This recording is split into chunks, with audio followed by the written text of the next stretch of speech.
constatons bien que peut-être il y en aura des nouveaux parmi nous ici qui n'ont jamais entendu parler de ces termes-là.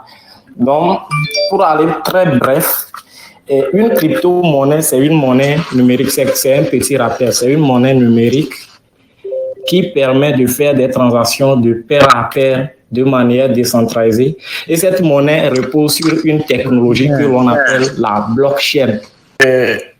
Je rappelle, une crypto-monnaie, c'est une monnaie numérique et qui est basée sur, ça veut dire c'est une monnaie basée sur Internet, bien sûr, qui permet de faire des échanges de personne à personne de manière décentralisée. Et cette monnaie-là, il faut rappeler que ça repose sur une technologie qu'on appelle la blockchain.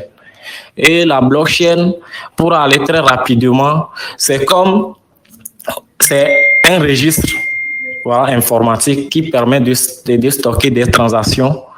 Et ces transactions-là sont stockées de manière transparente et sécurisée. Donc, pour ne pas aller dans trop de détails. Donc, il faut rappeler aussi rapidement que la première crypto-monnaie, puisque quand on parle souvent, on ne peut pas parler de crypto-monnaie sans faire allusion à la mère des crypto-monnaies, qui est le Bitcoin. Donc, la première des crypto-monnaies est le Bitcoin, qui est né en 2009. Donc, c'est ce qui nous rassemble aujourd'hui. Ce qui nous rassemble aujourd'hui autour de ce thème, c'est de savoir si, malgré aujourd'hui, le fait que certains croient que peut-être que le Bitcoin se réserve uniquement pour des spéculations, des questions de spéculation, où ça permet de faire tel ou tel patati patata, est-ce que ce Bitcoin peut permettre à un continent comme l'Afrique qui a des problèmes économiques, politique, est-ce que ce Bitcoin peut permettre à ce continent-là de se développer de manière économique? Donc, voilà la question qui nous rassemble ici. Nous allons donner la parole à monsieur Aristide, ce qu'il trouve sur la version de ce thème-là, il va nous donner. Merci. Aristide. Oui, salut. Oui, salut. De mon micro? Oui, il y a ou bien c'est moi qui saisit mal. Voilà, donc je disais simplement merci beaucoup à l'aide pour cette initiative. Je crois bien que c'est une initiative que nous tous nous devons soutenir. D'abord, bravo à vous les initiateurs dont je connais, dont Satoshi. Il y a Satoshi dans la communauté ici dans le groupe ici. Et le professeur et scientifique crypto. Alors donc, comme le thème qu'ils ont envoyé, c'est un thème vraiment, je suis sûr que la plupart des personnes qui sont ici sont des Africains. Et les gens se disent, bon, je vais créer une crypto-monnaie pour l'Afrique, pour résoudre les problèmes de l'Afrique. En quoi réellement, comme le dit ce sujet ce thème aujourd'hui, et le Bitcoin peut être un facteur de développement pour l'Afrique. Moi, personnellement, je pense que on a besoin même de dire pour l'Afrique. Mais les gens, nous sommes obligés d'être panafricains, c'est pourquoi on met pour l'Afrique. C'est pour le monde général. Le Bitcoin, aujourd'hui, je peux dire simplement que les anciens ennemis du Bitcoin, deviennent des amis aujourd'hui. Et certaines personnes, aujourd'hui, n'arrivent plus à combattre le Bitcoin parce qu'ils voient que le mot n'existe pas en français, mais je veux l'employer, mais bon, restons professionnels. Donc, les gens veulent combattre quelque chose que nous n'arrivons pas à toucher. C'est comme si vous allez à la guerre avec tous les matériels nécessaires, mais votre ennemi est invisible. Donc, aujourd'hui, ces personnes ont compris. Et ce qui me marque, en Afrique, on a encore compris ça. Moi, j'attends purement qu'un pays commence par faire, il y a déjà, c'est pas des pays, c'est l'Ouganda, commence par faire des projets de loi, même pour taxer, même sur le Bitcoin, les transactions, c'est pas les transactions, mais les entreprises qui sont dans la crypto-monnaie, tout cela, ça serait intéressant, mais nous attendons toujours l'ordre d'en haut. c'est ce qui est marrant. On n'a pas, comme si nous les Africains, on peut se développer, mais on doute de nos propres compétences et on attend que d'autres prennent la décision à notre place. Et franchement, je trouve vraiment que l'Afrique pourra vraiment s'en sortir. Regardez, on disait la dernière fois que là où on coupe notre argent, là, et voilà, ça a pris feu. Bon. Qui a une fois vu le Bitcoin prendre feu? Donc, si réellement, regardez, on dit l'embargo sur un des pays africains récemment. Si ce pays se décide d'accepter les transactions en crypto, parce que le problème de l'Afrique, c'est qu'on accepte les transactions en crypto et après, on revient encore en fiat. En fait, c'est une erreur de nos aînés, je peux dire en gros, de nos aînés dont nous tous nous faisons partie. On doit accepter le Bitcoin à l'entrée et à la sortie. Les gens l'acceptent seulement à l'entrée et à la sortie, ils ne veulent plus l'accepter. Donc, c'est un problème vraiment délicat. Donc, nous devons, par exemple, j'ai mon téléphone devant moi, je prends mon téléphone, je vais acheter un téléphone, j'achète un Bitcoin. Celui qui va en Chine pour acheter ce téléphone va payer aussi en Bitcoin. Le fournisseur qui achète les pièces l'achète en Bitcoin je sais pas moi, je peux dire jusqu'à la matière première. Mais le problème actuellement, c'est que ça n'arrive pas jusqu'à la matière première. Donc après, qu'est-ce qui se passe? On est obligé de convertir en monnaie fiduciaire. Mais ce qui est aussi intéressant, c'est que aujourd'hui, les gens voyagent avec des milliards. Je vous jure, avec des milliards, sans que personne ne sache. Ce qui est intéressant, ceux qui voyagent, vous savez, quand c'est une frontière, on te dit combien il faut déclarer, surtout à l'aéroport. Tu ne dois pas un peu plus de 10 000 $. Même moi, je voyage souvent un peu plus de 10 000 $. Bon, je ne déclare rien parce que c'est mon portable. Je prends l'avion, j'atterris à l'aéroport, on me dit, tu as combien? J'ai 200 $ seulement. Or, je n'ai pas 200 $ sur moi. J'ai 200 $ en papier. Mais en crypto, j'ai plus que ça. Arrivé maintenant, je cherche un guichet automatique et je fais mes transactions tranquillement. Donc, ce n'est pas juste pour l'Afrique, c'est pour le monde entier. Donc, l'importance de la crypto, je pense que je vais m'arrêter là, je vais donner la parole à notre frère aussi. Et voilà, je pense que je vais m'arrêter là, pour ne pas monopoliser la parole. Merci. Ok, merci beaucoup, M. Aristide. Merci pour votre point de vue par rapport à ce sujet. Maintenant, nous allons passer rapidement la parole à M. Gilles pour que lui aussi puisse donner son point de vue. Merci beaucoup. Le thème, l'Afrique et le Bitcoin, je pense que déjà, il faut déjà comprendre en fait l'utilité derrière le Bitcoin. C'est ce que moi j'ai l'habitude de dire, c'est-à-dire que si on réussit à comprendre ce à quoi le Bitcoin sert, on va réellement réussir à détecter les opportunités qu'offre le Bitcoin pour l'Afrique. D'accord? Moi, je vais aller pas à pas. Déjà en Afrique, par exemple, vous pouvez utiliser le Bitcoin pour faire des transferts d'argent, d'accord? Nous sommes sur un continent où la monnaie n'est pas forte. Donc, on peut aujourd'hui utiliser le Bitcoin comme transfert de valeur, c'est-à-dire échanger de la valeur entre nous, d'accord? Et comment est-ce que je vais dire ça?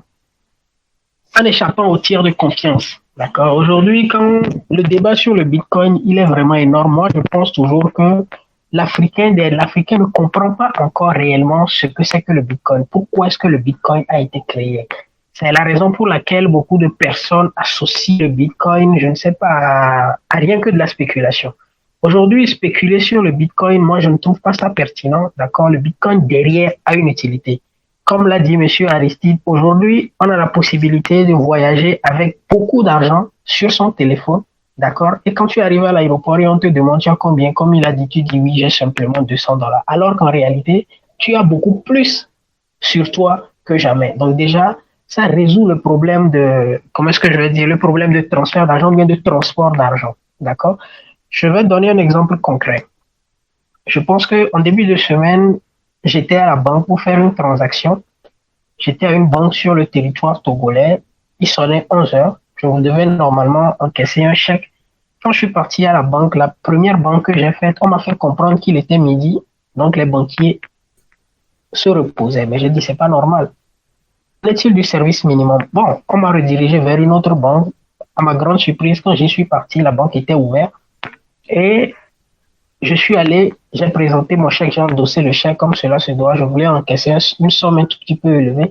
on m'a fait comprendre qu'on ne peut pas autoriser, c'est-à-dire qu'on ne peut pas me donner cette somme sans avoir vérifié le chèque, sans avoir vérifié avec l'émetteur du chèque. Donc, il fallait attendre jusqu'à 15h30 avant que le chèque ne soit vérifié. Je rappelle que j'étais à la banque j'étais en train de circuler depuis 11h. Donc, c'est vers 15h30 que le chèque il a été débloqué et je suis parti continuer mes activités. Déjà ça, moi, c'est quelque chose qui ne me plaît pas. D'accord? C'est un système qui, aujourd'hui, ne me plaît pas du tout. Mon argent, je dois pouvoir avoir accès quand il faut, à n'importe quel moment, sans que quiconque me dit quoi que ce soit. Déjà là-bas, moi, je trouve que le Bitcoin a une utilité très, très, très, très forte. Si j'avais un malade à l'hôpital et que je devais rapidement et puis incessamment avoir accès à l'argent, ce sera difficile pour moi de répondre à ce moment-là. Pour moi, c'est déjà une limite du système financier actuel. D'accord? Maintenant, le second, c'est les transferts d'argent. OK? L'Afrique, en général, reçoit beaucoup d'argent de la diaspora. Et le service intermédiaire que nous utilisons plus, c'est beaucoup plus le Western Union, MoneyGram, tout ce qui va avec. D'accord? Aujourd'hui, pour envoyer de l'argent, je prends l'exemple de la Chine, pour envoyer l'argent de Lomé vers la Chine par Western Union, les coûts sont extrêmement élevés. Alors que si nous réussissons à faire ce transfert simplement par le Bitcoin, d'accord, nous payons en moyenne $3. Si je me trompe, quelqu'un tu peux me corriger. Donc, moi, déjà, ces deux points-là, je trouve en ça déjà l'utilité de la monnaie. En dehors de ça, il y a aussi le discours de, comment est-ce que je vais dire, il y a aussi le discours des monnaies, des CBDC, des crypto-monnaies de banque centrale. On va y revenir plus tard si vous permettez. Mais, prenons aussi l'exemple de l'inflation. L'inflation sur le continent africain, prenons l'exemple du Nigeria, où la monnaie a été dévaluée à plus de, je ne sais pas, à plus de 7% sur l'année. D'accord? Le Bitcoin, c'est une monnaie inflationniste. C'est une monnaie qui est vraiment limitée. C'est une monnaie qui est essentiellement très rare. Vous comprenez? C'est une monnaie qui peut augmenter le pouvoir d'achat de chaque détenteur. Okay? Donc, aujourd'hui, je pense que le Bitcoin présente beaucoup plus d'utilité pour l'Afrique. Hein. Je pense énormément que le Bitcoin présente beaucoup plus d'utilité à l'Afrique. Donc, voilà un tout petit peu ce que je peux dire pour introduire le sujet. Donc, c'est ça. Je laisse la parole à mon professeur. Ok, merci beaucoup, Monsieur Gilles, pour votre intervention. Nous allons donner la parole à Satoshi Prenta pour que lui aussi puisse donner son point de vue.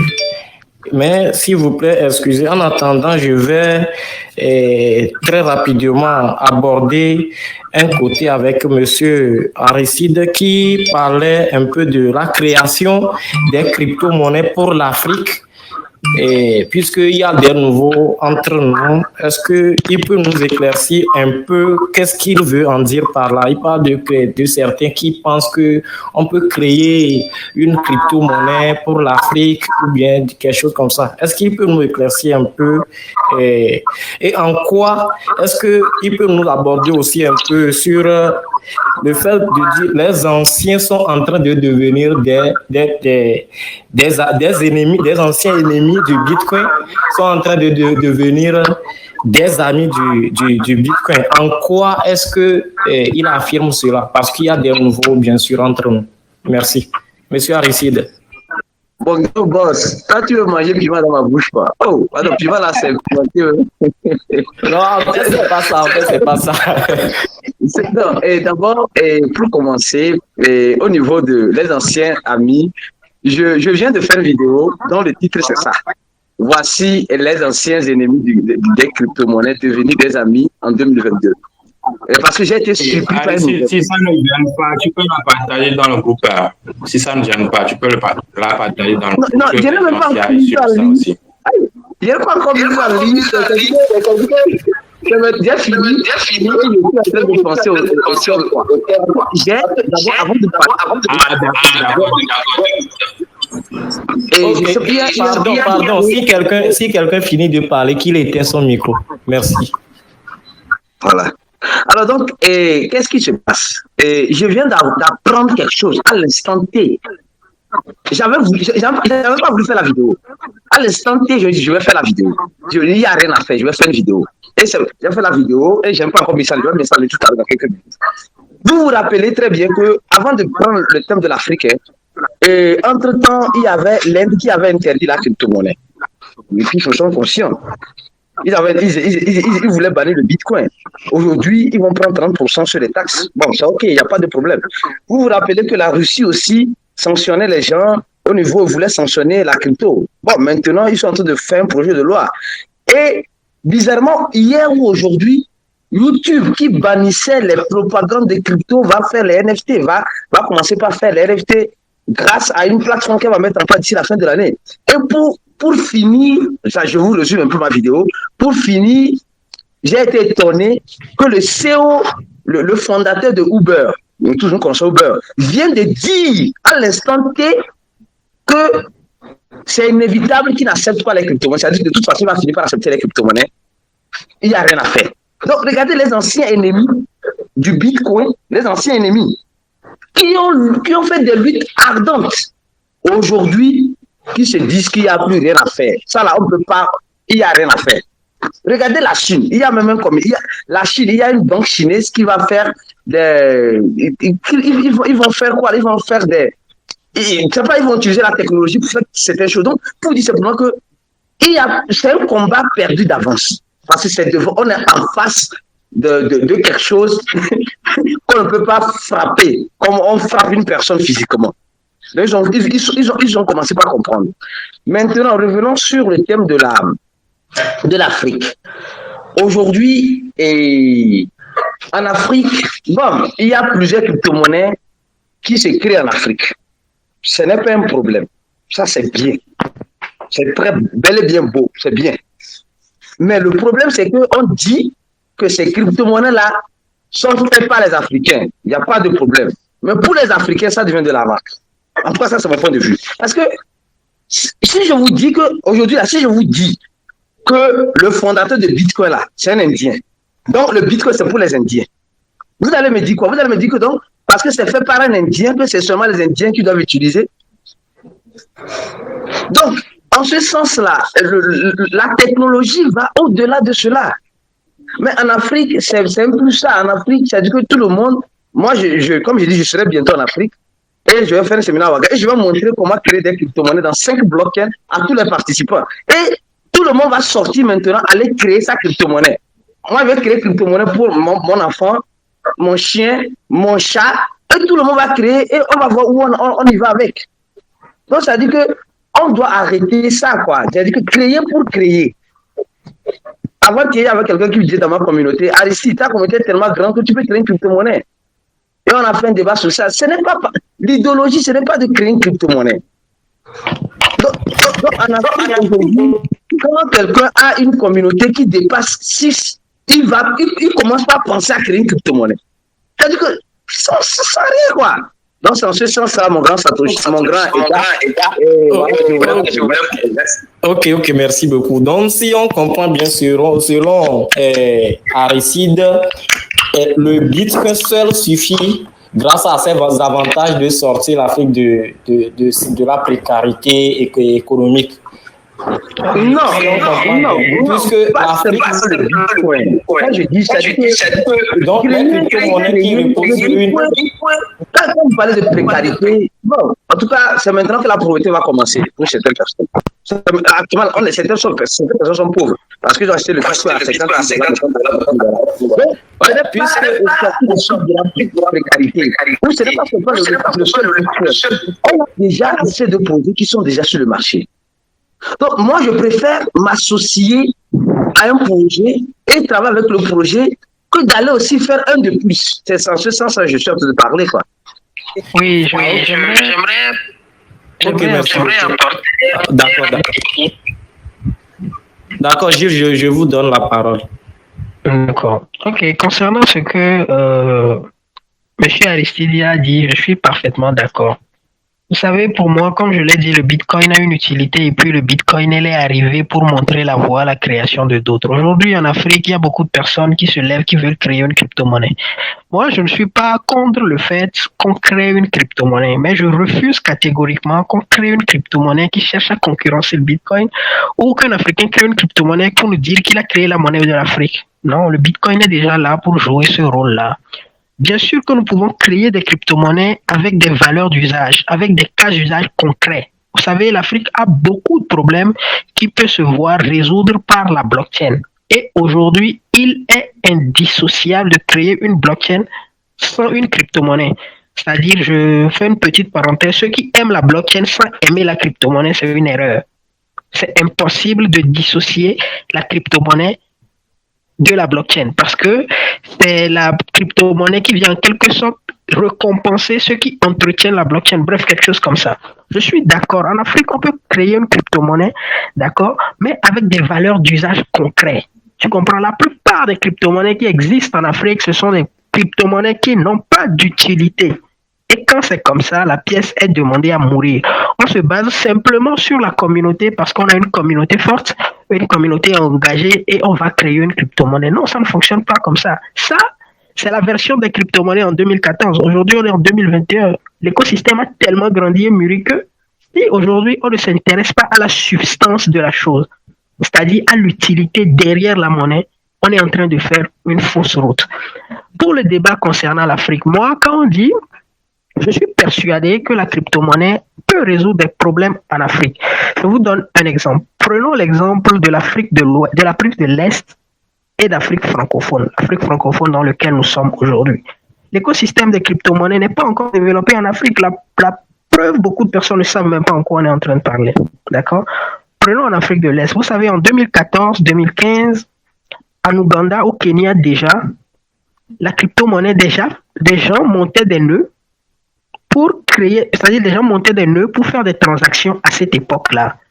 La crypto-monnaie est beaucoup plus utilisée en Afrique de l'Est qu'ici. Prenons le cas du Nigeria, de l'Ouganda, du Kenya, tous ces trucs-là. Ce sont les pays qui détiennent le plus, qui font le plus de, comment est-ce qu'on appelle, de transactions en crypto-monnaie qu'en Afrique francophone. Maintenant, moi, ma question, c'est de savoir pourquoi est-ce qu'en Afrique francophone, on a autant de retard, ok? Là, je fais une petite simulation avec le mobile money. Prenons l'exemple du mobile money que nous utilisons ici. Vous savez, quand le mobile money était sorti, la première société, c'était à l'avoir essayé, c'était, Safaricom au Kenya. D'accord? Quand l'idée de mobile money est arrivée, qu'on a présenté l'idée, beaucoup de personnes à l'époque disaient qu'ils ne voyaient aucun intérêt pour un opérateur téléphonique de se lancer dans la finance. D'accord? Alors, Safaricom l'a testé juste à titre expérimental pour voir comment ça fonctionne. OK? Et ça a été un succès et c'est devenu le mobile money que beaucoup plus de personnes utilisaient. Donc, pour revenir à la question que j'ai posée, c'est-à-dire que quand la blockchain est apparue pour la première fois en Afrique de l'Est, c'est-à-dire que les entrepreneurs, les régulateurs et la population avaient beaucoup plus de volonté, d'accord, à essayer la chose. Parce qu'ils ont eu une expérience réussie avec le mobile money, donc ça les a confortés dans l'idée que si une technologie arrive en Afrique, au lieu de la réprimander, on devrait d'abord l'essayer d'abord, avant de la réprimander. Contrairement à l'Afrique francophone, où aujourd'hui, on se pose d'abord des questions avant d'essayer. Aujourd'hui, tout le monde a son avis à donner sur la crypto-monnaie. Tout le monde dit tout et n'importe quoi sur le Bitcoin sans d'abord la comprendre. On ne sait pas comment ça fonctionne, on ne sait pas ce que c'est et tout le monde se permet de donner son avis. Ça ne marche pas comme ça. C'est la principale raison pour laquelle aujourd'hui, en Afrique francophone, nous sommes en retard par rapport à la crypto-monnaie. En Afrique francophone, il n'y a pas 2% de la population mondiale qui font de la crypto-monnaie, qui détiennent de la crypto-monnaie ou bien qui font des échanges en crypto-monnaie. Non, beaucoup plus de personnes détiennent la crypto-monnaie juste en guise de spéculation. En guise de spéculation. Et c'est ça, en quelque sorte, qui conforte les créateurs de crypto-monnaies à créer tout et n'importe quoi et à servir à tout le monde. Puisqu'on ne va pas à l'information, on ne cherche pas à savoir ce que c'est, on ne cherche pas à être cultivé sur le sujet. Alors, quand on te présente quelque chose et on te dit que celui-ci c'est une crypto-monnaie, quand tu vas l'acheter, tu vas devenir riche dans 2 ans, dans 3 ans. Ouais, en courant, on va mettre les sous dedans. Et après quelques mois, on s'aperçoit que c'est ça. On peut créer de la crypto-monnaie en Afrique. On peut utiliser la blockchain à bon escient. Okay? Mais il faudrait qu'on oublie le fait qu'on doit créer une monnaie pour l'Afrique. Non, le Bitcoin, il est déjà là. On va créer des cryptos avec des valeurs d'usage concrets, avec une utilité réelle pour l'Afrique, pour adapter à nos besoins. C'est de ça qu'on a besoin. Si un entrepreneur aujourd'hui est prêt, d'accord, à créer une crypto-monnaie et qu'il a besoin d'accompagnement, comme M. Aristide le dit, oui, il y a plein de personnes aujourd'hui qui ont la capacité technique, je le dis, la capacité technique, d'accord, pour accompagner des projets cryptographiques sur l'étendue du continent africain pour que ce projet soit un projet vraiment viable, un projet à succès. Il existe plein de crypto-monnaies aujourd'hui en Afrique, mais est-ce que c'est des crypto-monnaies qui ont vraiment de valeur? Ils ont vraiment des cas d'usage, il y a une utilité, c'est un peu ça. Donc, moi, je pense que la première étape, comme je le dis toujours et toujours, c'est l'éducation. Beaucoup de personnes ne savent pas de quoi on parle. Beaucoup de personnes ne savent pas encore de quoi on parle. Donc, on doit d'abord passer par l'éducation, amener les gens à comprendre. Et pas simplement les gens, même les régulateurs. C'est très important. Même les régulateurs doivent. Ok, merci beaucoup. Bon, on va pas t'interrompre, mais ça, peut-être, on peut réserver ça pour les solutions, bien les propositions. Mais j'aimerais qu'on revienne un peu sur les problèmes, puisque si on dit aujourd'hui que le Bitcoin est là pour résoudre des problèmes, c'est qu'on doit revenir sur ces problèmes-là. C'est vrai que dans vos différentes discussions avec Aristide, vous avez eu à parler de certains problèmes. Si on peut un peu s'attarder sur ces problèmes-là, c'est-à-dire refaire un récapitulatif de ces problèmes-là. Par exemple, dans ton introduction, tu parlais des transactions, de la lenteur dans les transactions, et les pertes de temps au guichet, des choses comme ça. Si on peut relever des problèmes comme ça, c'est-à-dire on va essayer d'identifier ces problèmes-là. Et maintenant, parce que si on a les problèmes et puis on a des solutions, là, je pense que le débat sera un peu plus compréhensible. Donc, si on peut revenir sur ça. Donc, moi, comme je l'ai dit, ce que j'énumère en termes de problèmes, c'est-à-dire en quoi est-ce que le Bitcoin peut solutionner un problème en Afrique, par exemple, je l'ai dit, la lenteur des transactions bancaires, la faiblesse de la faiblesse de la monnaie, ok, la faiblesse de la monnaie, les transferts internationaux, ok, simplement utiliser le Bitcoin comme monnaie idéale ou monnaie adéquate pour le commerce, par exemple, pour les transferts d'argent, histoire de se passer des tiers de confiance, tout ça. Moi, c'est en ça que je vois l'utilité derrière le Bitcoin.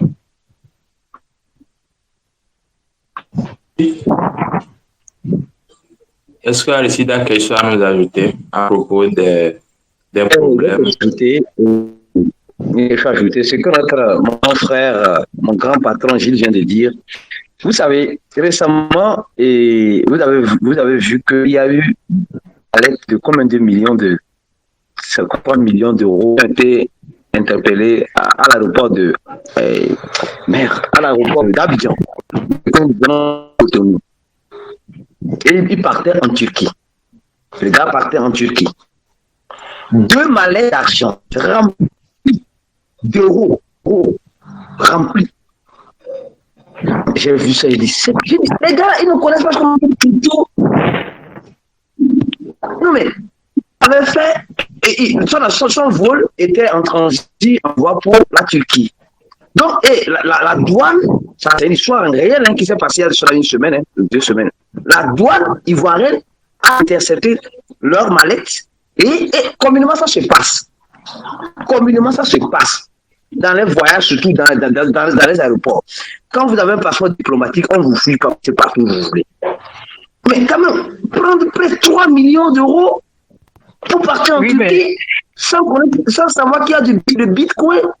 Tu achètes du Bitcoin tranquillement et voilà, tu prends la clé privée, arriver en Turquie et tu fais la transaction que tu veux faire. Mais c'est ce que je voulais dire. Est-ce qu'il y a l'information qui passe? Est-ce que celui-là, il sait qu'il peut utiliser le Bitcoin comme moyen d'échange? Il peut éviter ça? Est-ce que l'information, il est là? C'est de ça que je parle. Je ne pense pas. Je ne pense pas. Sincèrement, je ne pense pas. Voilà. Okay. D'accord, merci. J'espère que vous avez déjà... Monsieur Aristide, vous avez fini? Bon, pour le moment, c'est bon. On va pas Ok. Mais merci beaucoup à tout un chacun. Oui, merci. Merci beaucoup. Nous allons rapidement donner la parole à Satoshi. Satoshi, si vous avez un point de vue, allons rapidement. On va aller rapidement. Puisqu'il y en aura aussi des questions et des apports.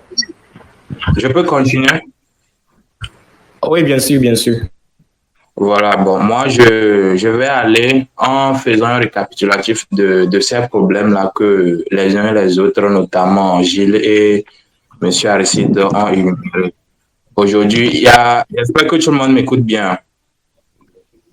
Ouais, ça va, 5 sur 5.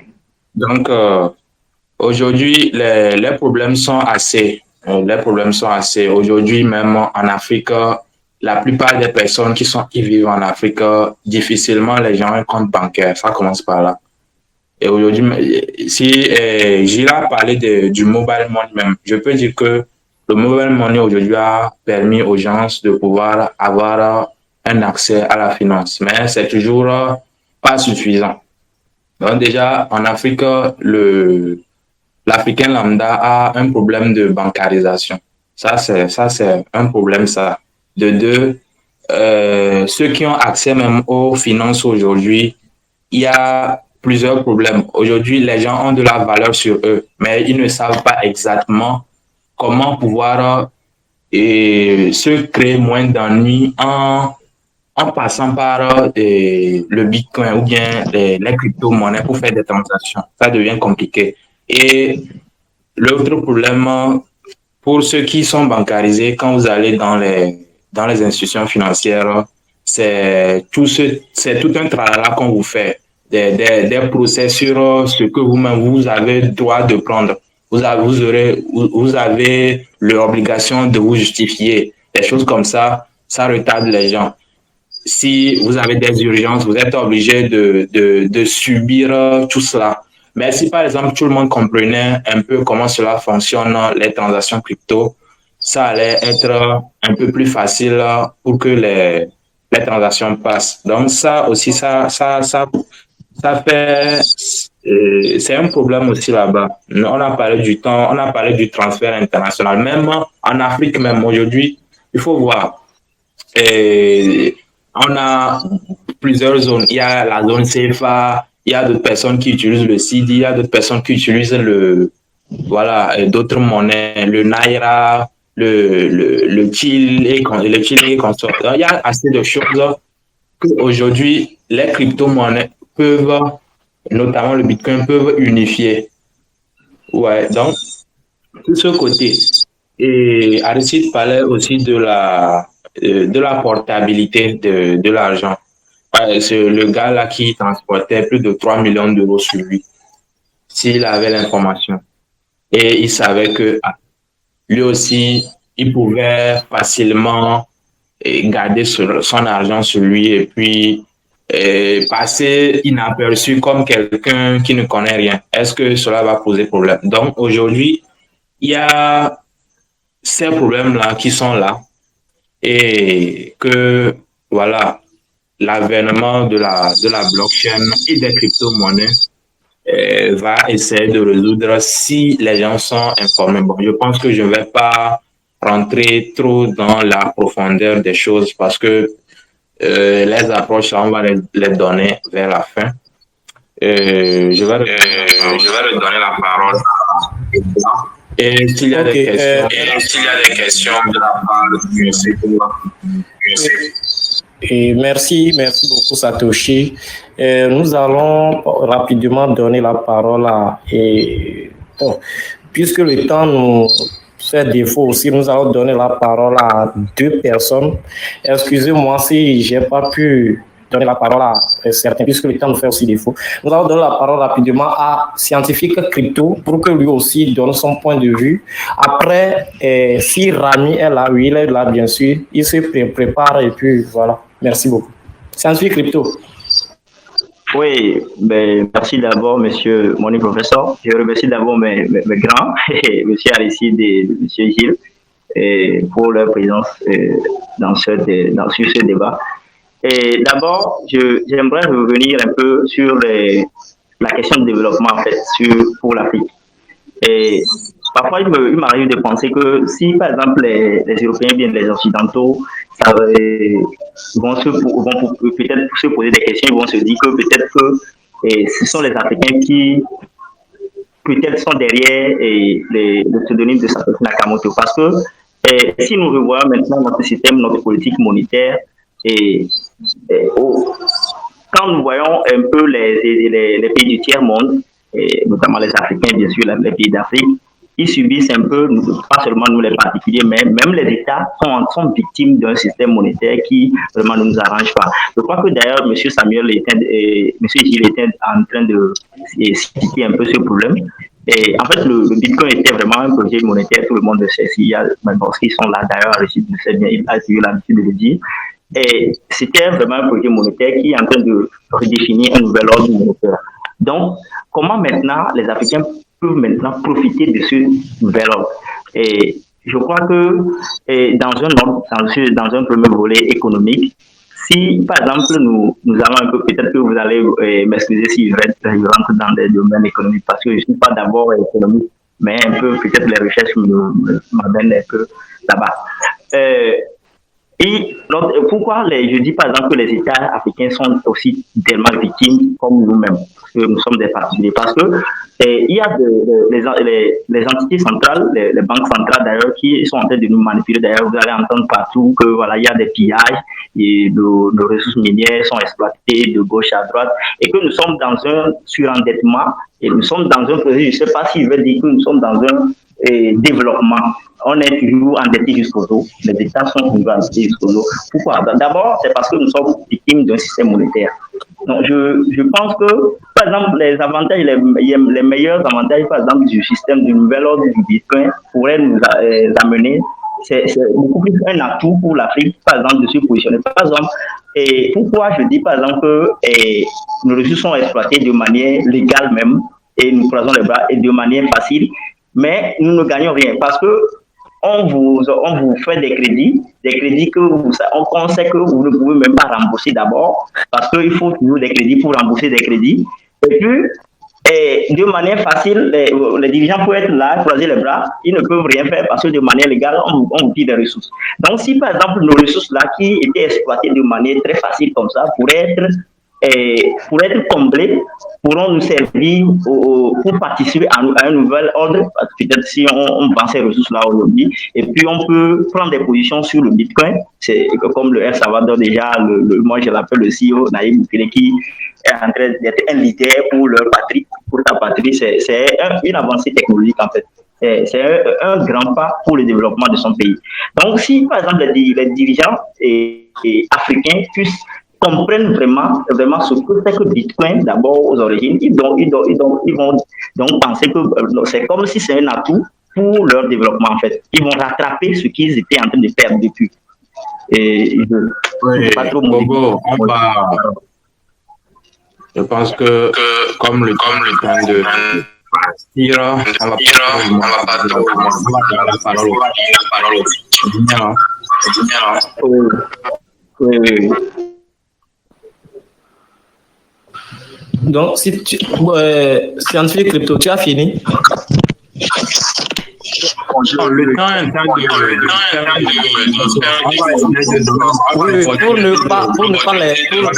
de... Excusez-moi. Pour ne pas l'interrompre, on lui donne 1 minute pour terminer rapidement.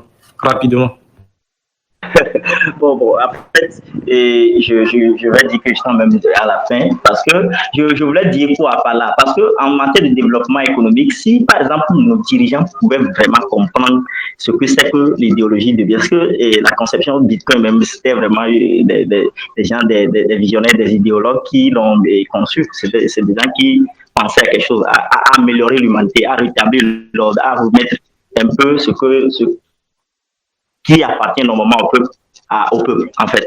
Donc, on ne doit pas maintenant être à se maintenir esclave encore d'un système monétaire qui ne nous apporte vraiment rien. Donc, je pense que si la question là va tourner, on va essayer de voir comment l'Afrique peut profiter du Bitcoin d'abord en matière de technologie et en matière de monnaie aussi, voilà, et pour se hisser au rang des grands un peu, voilà. C'est un peu ce que je veux penser. Ok, merci beaucoup. J'espère bien que pour ce point, on l'a déjà entamé depuis le début. L'aspect technologique de la blockchain, ses avantages pour le continent africain et le côté monétaire, bien sûr, on l'a déjà entamé dans notre processus. Donc, nous allons passer rapidement la parole à Rami. Après cela, on fait l'ouverture des questions et des apports. Merci. Bonsoir à tous et bonsoir à Akbaro, Eda, Scientifique Crypto, le grand Aristide et Raman Kalisto. En fait, moi, je vais aller tout droit au but. Excusez-moi, Rami. Rami. Je dirais aussi que l'Afrique est le continent le plus adapté ou bien le plus adéquat pour l'investissement dans la crypto-monnaie. Parce que quand je prends certaines plateformes comme KuCoin, il y a certains qui sont dans d'autres pays et pas en Afrique qui n'ont pas accès à ça. Donc, déjà, c'est un atout pour les Africains. Par exemple, au Togo, nous avons accès à toutes les plateformes d'échange, tout. Mais quand on prend les pays européens, tous les pays n'ont pas l'accès là. Donc, c'est déjà un point que les Africains doivent s'en servir pour se développer. Et je crois que ce qui retarde l'Afrique, c'est les gouvernements. Ils ont peur de l'Occident. Déjà, on avait eu le sommet de la CEDEAO sur la blockchain. Ils sont partis amuser la galerie là-bas. Après ça, on n'a plus d'informations. Alors que c'est le moment même que l'Afrique doit profiter pour rattraper son retard économique. Parce que celui qui détient la finance détient tout, quoi. Quand vous détenez la finance et les données, c'est que vous donnez tout. Puisque la personne a tes données, c'est la personne qui te donne de l'argent. Déjà, si la personne te donne tout ça, c'est que tu n'es rien, quoi. Tu es contrôlé partout. Donc, avec la blockchain, je crois que l'Afrique peut retrouver son retard. D'ici 10 ans, si l'Afrique se met à adapter le système blockchain, bien la technologie blockchain, je crois que il y aura un développement, il y aura un changement. Et ça doit passer par l'éducation. Ça doit passer par, on doit intégrer l'apprentissage de la blockchain, les bases de la blockchain depuis les écoles. Et je crois que déjà, il y a des jeunes comme Akbaro qui lancent la parole. Et si tu réservais ça vers la fin, vers les apports, ça ne serait pas mieux? Ok. Bon, pour moi, même si les Africains ne doivent pas adopter le Bitcoin comme moyen d'échange, déjà, ils n'ont qu'à migrer vers la blockchain. Parce qu'aujourd'hui, quand l'État américain a ces données protégées par la constellation, c'est pour dire qu'on aura la guerre de la technologie. La guerre qui aura lieu d'ici 30 ans, d'ici 20 ans, d'ici 10 ans, ça sera plus le fait d'aller tirer, d'aller lancer des bombes, tout ça, là, ça sera une guerre technologique. Il faut que l'Afrique soit prête à cette guerre-là. Il ne faut pas qu'on soit des spectateurs comme on l'a toujours été. Bon, je ne vais pas trop monopoliser la parole et je crois que j'aurai encore un mot à dire à la fin pour développer le truc d'éducation là. Merci. Ok, merci beaucoup Rami, merci, on est ravis. Maintenant, on donne rapidement la parole aux volontaires qui peuvent donner des apports ou poser des questions afin d'avoir... Je pense que... Oui.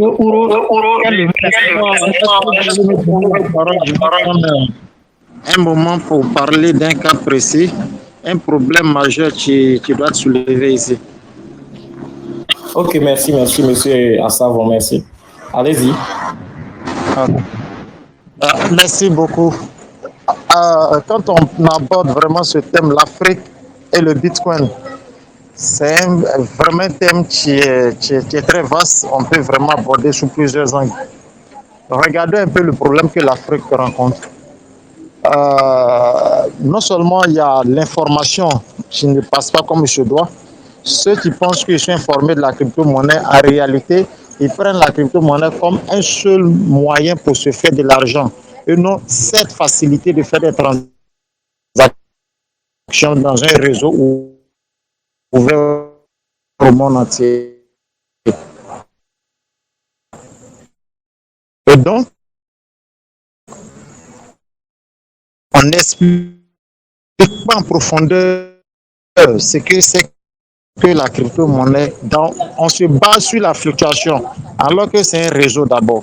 Et c'est ce réseau-là que l'Afrique doit exploiter à fond pour pouvoir permettre ce qu'on appelle l'inclusion financière. L'inclusion financière, ça parle un peu de cette facilité-là de transporter de la valeur entre plusieurs États de façon très simple. Et le réseau Bitcoin résout ce problème. C'est souvent que beaucoup d'entre nous parlent de Bitcoin parce que c'est Bitcoin la révolution. Les autres technologies viennent pour améliorer cette révolution-là. Voilà. Donc, moi, ce que j'ai dit, c'est que nous qui avons l'information selon laquelle le réseau Bitcoin est ouvert et qu'on peut l'exploiter, il y a cette manière difficile d'obtenir le Bitcoin facilement. Et donc, je crois que c'est là que vient le problème. Parce que si nous qui sommes dans le domaine de la crypto, il y a longtemps, une personne vient nous voir, monsieur, écoutez, je veux faire une transaction de soit 500 millions de francs CFA d'un autre pays X, mais je ne sais pas où il faut me faire acquérir Bitcoin de 500 millions de francs CFA. Même s'il doit arriver d'un endroit X, ce monsieur-là qui va déposer ce gros sou, non seulement il hésite, parce que c'est dit que c'est un secteur qui est informel, tout et tout, c'est pas réglementé, tout et tout. Et puis, il n'y a pas de sécurité au niveau des sous qui fait sortir. Maintenant, l'autre côté, la personne qui va recevoir, il faut le convaincre pour dire que, écoutez, c'est de l'argent, il faut recevoir, que tu pourras récupérer dans les guichets automatiques comme les ATM disponibles dans plusieurs pays européens et asiatiques. Mais nous, notre problème ici, c'est que quand on veut envoyer des bitcoins à quelqu'un qui ne connaît pas ce domaine, il hésite. Il se dit que, écoutez, il n'y a pas de guichet ici où il va échanger. Alors que ce domaine aujourd'hui, plein de plateformes se développent dans l'intention de valoriser, de faciliter les transactions. Antoinette, s'il te plaît, ton micro. D'autres informations encore que j'essayais d'ajouter, c'est le fait que on puisse avoir cette complémentarité entre les moyens de paiement et le réseau Bitcoin. Les moyens de paiement de la monnaie fiduciaire, c'est-à-dire le réseau Visa qui est très ouvert, qui est accessible dans plus de 200 pays. Si nous, les Africains, on peut facilement utiliser ce réseau Visa comme un moyen très facile de récupérer le cash dans nos guichets là, je vous assure qu'on pourra résoudre un gros problème en Afrique. Je veux dire quoi? Si X, aujourd'hui par exemple, je peux me permettre, bien sûr, c'est pas une publicité, mais je vais me permettre pour dire que, regardez un instant, certains pays n'ont pas accès au mobile money. Regardez le cas du Mali récemment, ils ont subi l'embargo. On ne peut pas leur faire des transferts d'argent, ils ne peuvent pas recevoir, ils ne peuvent pas envoyer.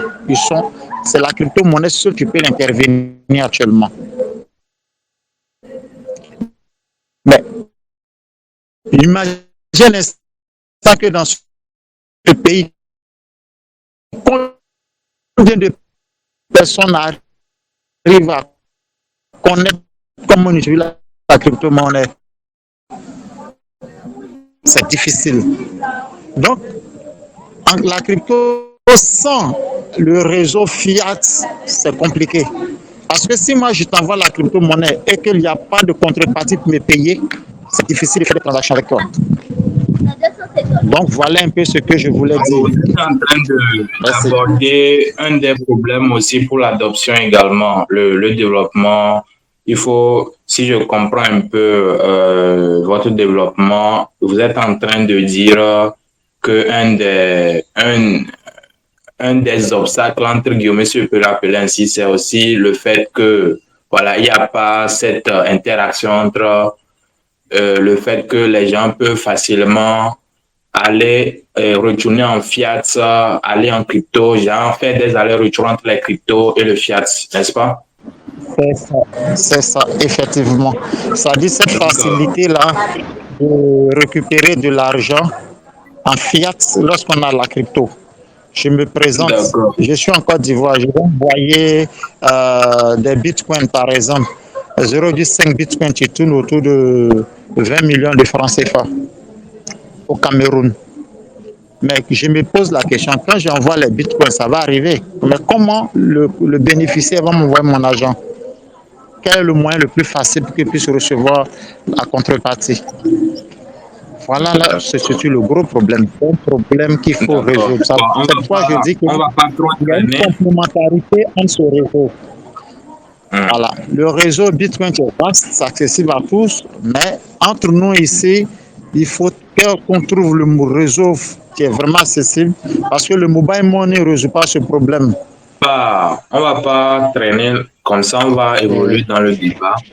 Il y avait Monsieur Asanvo qui avait relevé, déjà commencé par introduire certains problèmes aussi par rapport à certains, je peux dire certains obstacles ou bien certaines barrières pour le développement ou bien voilà le développement du Bitcoin en Afrique. Et dans le groupe, je lis certaines interventions aussi. Par exemple, Charles Tano qui dit les cryptos peinent à s'imposer comme instrument d'appoint les échanges à cause de leur caractère volatile. Donc, il y a ces problèmes-là aussi, ce qui m'amène à formuler encore une question là-bas qu'on va essayer aussi de toucher tout un chacun de nous.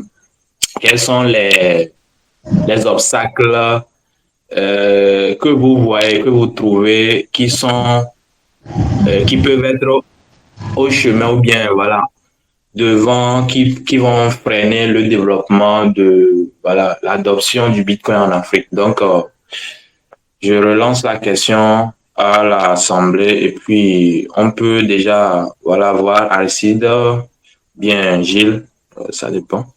Oui, je peux parler Satoshi ou j'attends? Vous pouvez aller. Ok, merci Satoshi. Quand j'ai commencé mon développement, j'ai expliqué une chose. On a fait une grosse erreur et cette erreur nous rattrape et ça va toujours nous rattraper. C'est quoi?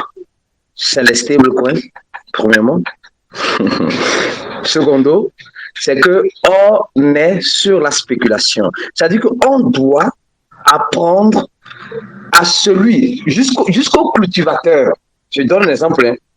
Jusqu'au cultivateur, ça ne sert à rien que Carrefour accepte les crypto-monnaies. Or, le paysan ne connaît pas ce qu'on appelle crypto. C'est-à-dire que, allons-y c'est-à-dire que si on arrive à toucher la racine, c'est-à-dire que le base, le produit, c'est pas le produit, je ne peux pas dire le produit préliminaire avant d'arriver à l'industrie, ça ne sert à rien qu'on dit, ah oui, Amazon a accepté les crypto-monnaies, tout ça. Non. Si nous allons vers le bas, celui-même qui paie en crypto à l'entreprise doit repayer cette crypto-là à son fournisseur. Donc, ça dit que c'est un problème que nos aînés, comme j'ai expliqué au début, nos aînés n'ont pas su traiter de la meilleure façon. En tout cas, ça, c'est mon point de vue. C'est-à-dire que tout le monde, jusqu'au produit fini, doit accepter les cryptos. C'est-à-dire qu'on n'aura plus besoin du fiat. Donc, ça, je ne sais pas si je me fais comprendre. Je ne vais pas être trop long. Je ne sais pas si je me fais comprendre. Oui, ça bien.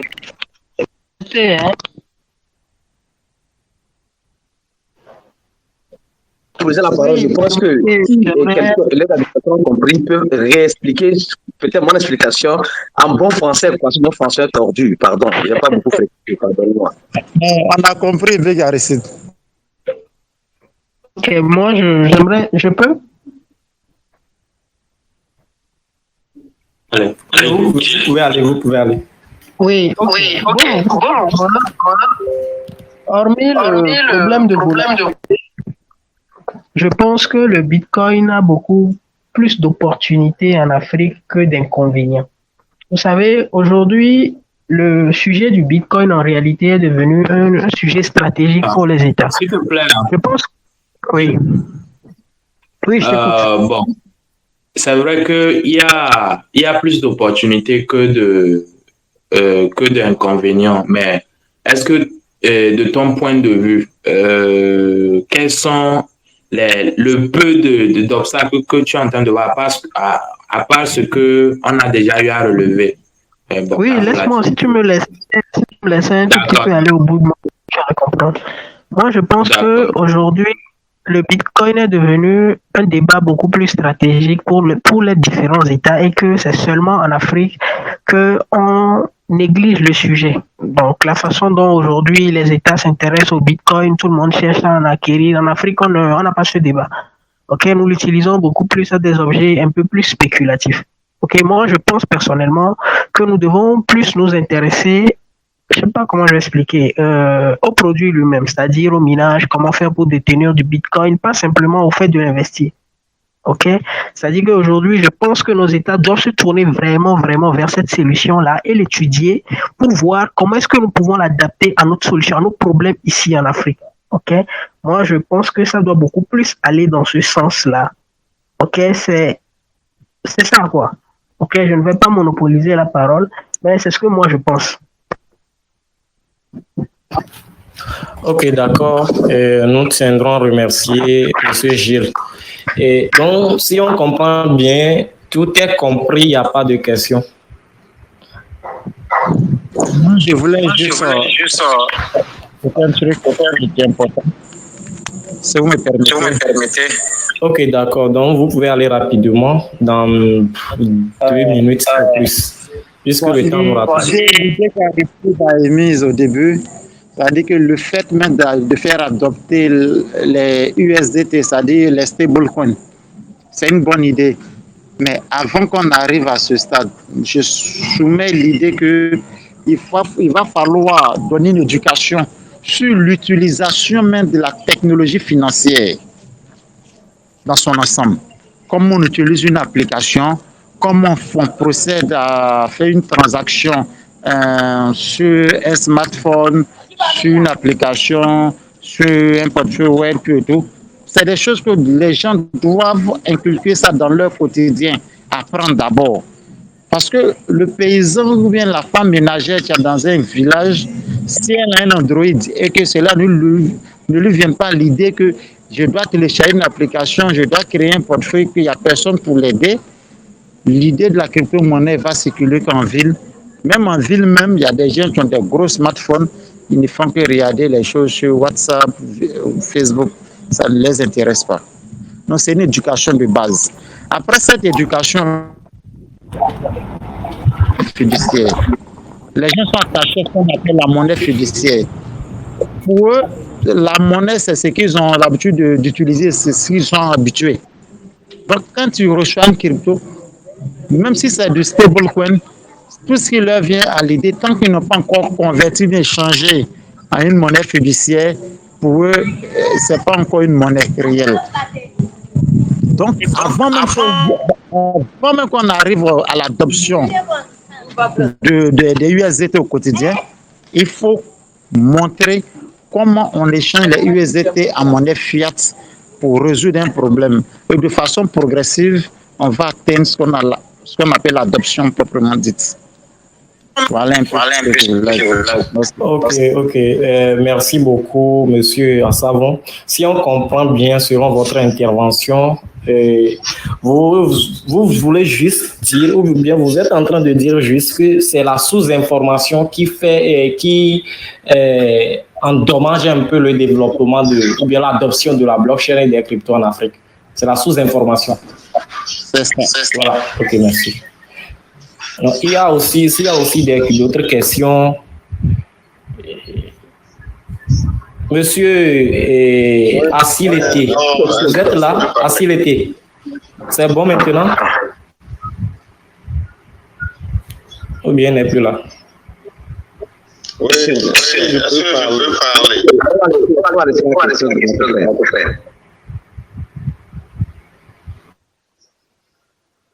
Et monsieur Aristide, vous dites? Est-ce que je peux parler? Ok, parlez. Oui, bonsoir à la communauté Light Conception. Pour moi, selon moi, par rapport à comment faire la crypto en général, c'est qu'on doit commencer par une éducation de base des enfants, en fait, de nos enfants, en fait, qui viennent. Parce que nos papas qui sont là, eux, ils ne comprennent jamais. Moi, j'ai sensibilisé beaucoup de personnes par rapport à notre domaine de la crypto là. Ils disaient comment eux, ils peuvent faire sortir l'argent dans leur portable, que c'est impossible. Ils n'arrivent même pas à manipuler leur portable. Est-ce que vous comprenez? Donc, vous devez commencer à éduquer nos enfants dès le bas âge. Le monsieur, il me regarde, c'est un DG, il me regarde comment lui peut faire sortir l'argent d'un portable, que c'est impossible.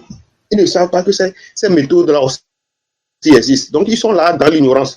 Donc, le mieux, c'est que il nous faut une éducation de nos enfants. C'est eux qui vont révolutionner le monde, en fait. Est-ce que vous comprenez? Donc, selon moi, c'est la sensibilisation dans les écoles, entre parenthèses, ou bien dans les champs, pour les enfants qui ne comprennent rien pour le moment, de les initier en même temps dans les crypto-monnaies pour... C'est comme ça, selon moi, c'est ce que moi j'ai dit. C'est ma raison, en fait, quoi. Un papa qui m'éduque, comment il peut faire sortir l'argent dans le portable? C'est impossible. Donc, ok, merci beaucoup.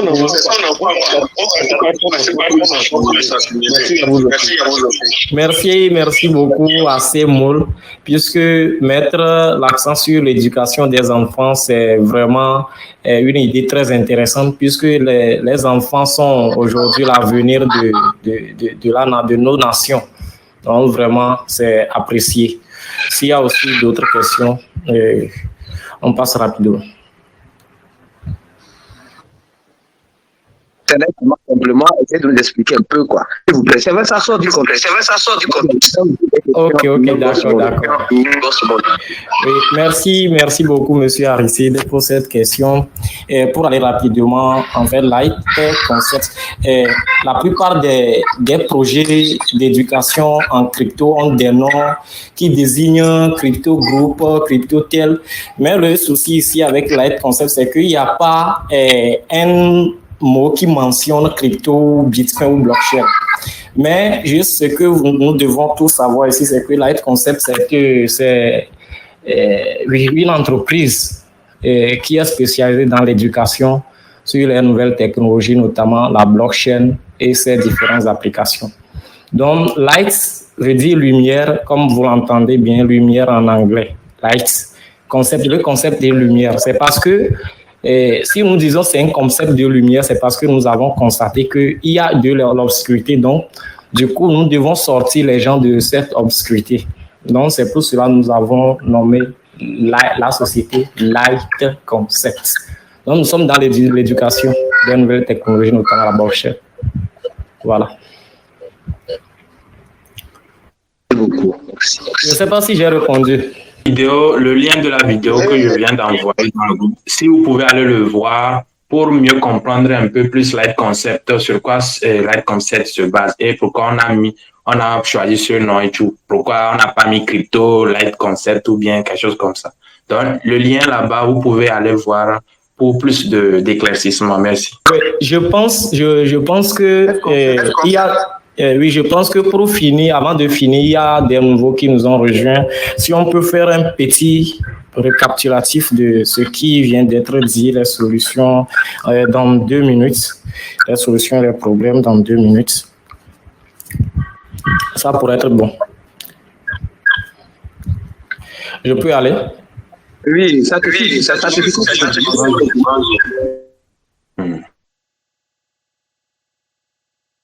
Satoshi, oui, que Satoshi. Monsieur Aristide.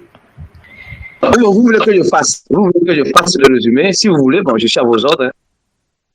Ok. Comme le boss l'a voulu, oui, il n'y a pas de souci. Il faut enlever ta caméra là. Oui, Aristide, vous pouvez aller, boss. Ok, et merci beaucoup. Et d'abord, d'un nouveau arrivant qui vient d'arriver, on a parlé d'un thème très important et qui est quoi? Et voilà comment le Bitcoin peut aider l'Afrique. Et on a parlé il y avait un de nos confrères, un grand respecté, Monsieur Gilles, qui était aussi présent. On a parlé vraiment de comment le Bitcoin peut aider. On a parlé en ce sens-là du fondement du Bitcoin, que c'est notre concept à faire. Ensuite, j'ai expliqué pourquoi nous devons adopter le Bitcoin pour ne pas trimballer de l'argent un peu partout de gauche à droite, voilà. Et c'est dangereux. Donc, ayons nos crypto-monnaies, ça va beaucoup nous aider dans nos wallets, dans nos téléphones, bien nos clés privées. Ensuite, j'ai aussi parler de la façon dont on peut faire la sensibilisation jusqu'à la source, c'est-à-dire que jusqu'aux paysans, jusqu'à quelqu'un qui a des difficultés à comprendre, qu'on puisse l'expliquer à comprendre. Et je pense qu'après, notre ami Gilles, notre grand Gilles a pris aussi la parole. Il a expliqué aussi sur ses pas. Il a même donné l'exemple des mobiles money. Quand les mobiles money étaient venus, il y avait des difficultés. Il a même donné un exemple d'une banque. Il était dans une banque. Il a fait une file d'attente. Il a parlé sur l'avantage qu'on a à ne pas perdre du temps en faisant des transactions en crypto, surtout en Afrique, parce que quand on perd le temps, on perd de l'argent. Et je pense que pour résumer un peu, c'est un peu ce que je peux vous dire. Ok. Merci beaucoup, monsieur Aristide. Je vais aussi passer rapidement un ajout. Oui. Oui, pour compléter, ok, d'accord. Oui, pour compléter à ce que M. Aristide vient de dire, on a aussi eu peut-être ça ne s'est pas trop affiché comme ça, mais on a eu aussi à aborder un tout petit peu quelques obstacles du développement, bien de l'adoption des cryptos en Afrique. On a eu à parler un peu de la volatilité. Aujourd'hui, on parle de la volatilité, de la valeur, du prix du Bitcoin. C'est un problème, un des obstacles également aussi qu'on est en train de voir dans l'adoption. On a parlé également du problème d'adaptation. Les gens n'arrivent pas à s'adapter, ok? Les gens n'arrivent pas à comprendre le fait que tu puisses aujourd'hui garder de la valeur dans ton téléphone et circuler avec. Les gens n'arrivent pas à comprendre le fait que tu peux faire des transactions dans ton téléphone sans pour autant toucher de l'argent dans ta main. Donc, il y a un problème d'adaptation aussi qui est là, qui constitue un obstacle. Et Gilles avait abordé également le problème de la négligence des États autour de la question. La plupart des États dans le monde entier aujourd'hui sont en train d'aborder la question de la blockchain et des cryptos. Mais oui, ça touche. Il y a encore un mot. Pour finir en quelques secondes, je parlais de la négligence. Les États africains sont en train de négliger la question parce que ils sont les grands décideurs. S'ils mettent aussi leur main à la pâte, ça peut aussi avancer les choses. C'est vrai que ce domaine-là est en train d'avancer, mais leur implication aussi peut accélérer l'adoption, le développement de l'Afrique à travers cette technologie-là. Mais pour le moment, on constate qu'il y a une négligence, ce qui est aussi un roc aussi devant le développement. Donc, ça, c'est concernant les obstacles, quelques obstacles.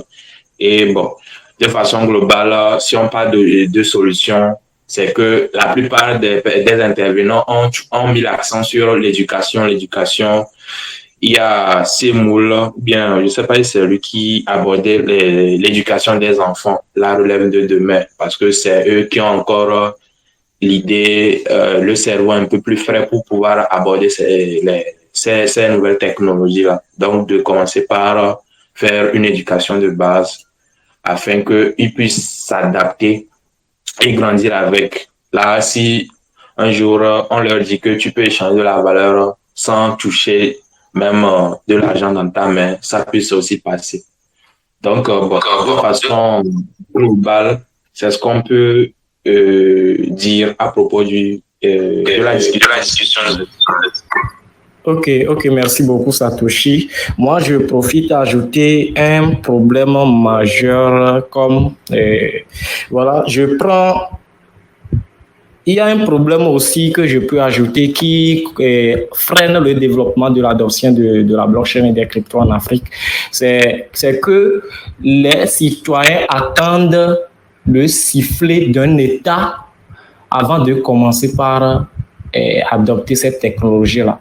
Puisqu'il y a des gens, c'est parce que peut-être la Chine a décidé de faire ci, ou bien la Russie a adopté le Bitcoin, ou bien le El Salvador a adopté, c'est ça qui les a amenés maintenant à croire que vraiment c'est une technologie à adopter. Donc moi je trouve que c'est un défaut majeur, puisque si on attend ce qu'un État te dise d'inverser, de t'adapter aux nouvelles technologies, moi je trouve que ça ne tient pas. Voilà à peu près.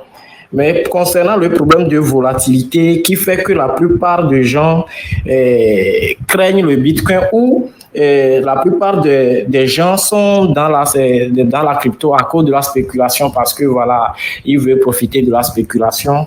Et je crois que ce problème-là, peut-être, ça peut être dû à la mauvaise circulation de nous, des informations de la part de nous qui s'y connaissons déjà dans le domaine de cette technologie. Puisque ça dépend de comment moi, en tant que quelqu'un qui maîtrise un peu dans le domaine, ça dépend de comment je pars expliquer ça à ma grand-mère ou à mon frère. Si jamais je lui dis que c'est une thèse dans cette technologie, tu vas devenir milliardaire, bien sûr que quand il sera dans ce domaine, quand l'argent ne sort pas comme je lui ai promis, il sera désespéré. Et ça freine vraiment le développement de la technologie blockchain et des cryptos. Voilà, en Afrique. Voilà à peu près mon point de vue. Je voulais... D'accord, une minute. Oui, tout ça là revient au problème, c'est que c'est l'ignorance en fait, l'ignorance tue, parce que tout était bien défini, on doit repenser l'éducation, parce que c'est l'éducation qui est la graine de tout développement d'ailleurs, donc aller même, comme monsieur Archie l'a bien dit, l'éducation, aller même jusqu'aux parents, aux paysans, même leur expliquer vraiment comment on peut, et comment ils peuvent l'adapter. Sinon, aujourd'hui, on n'est plus maintenant face à un changement de paradigme. On a déjà changé de paradigme, mais les gens sont toujours dans le plus grand tas de l'humanité, c'est pour beaucoup plus les Africains, parce que les gens n'aiment pas vraiment pousser leur curiosité d'ailleurs à voir des choses en face. Donc, il faut vraiment aller les toucher, tu vois, un peu avant qu'ils ne sachent qu'il y a quelque chose qui se passe. Merci. Ok. Merci beaucoup. J'espère que tout est déjà clair. Monsieur Satoshi.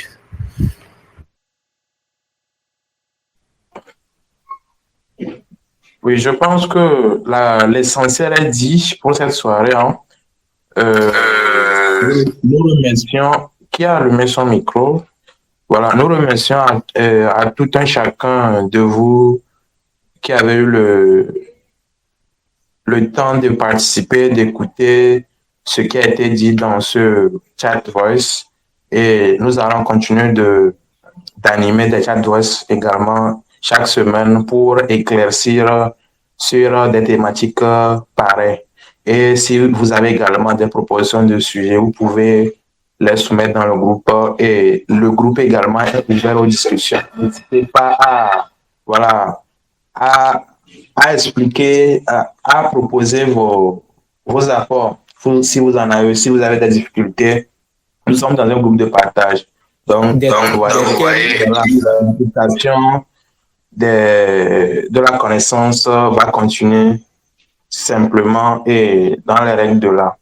Donc, merci à tous, merci à Aristide, le grand boss, et à tout un chacun de nous ici. Voilà, c'est ce que je peux dire pour le mot de la fin. Ok, merci beaucoup. On se dit à la prochaine. Ciao. Merci à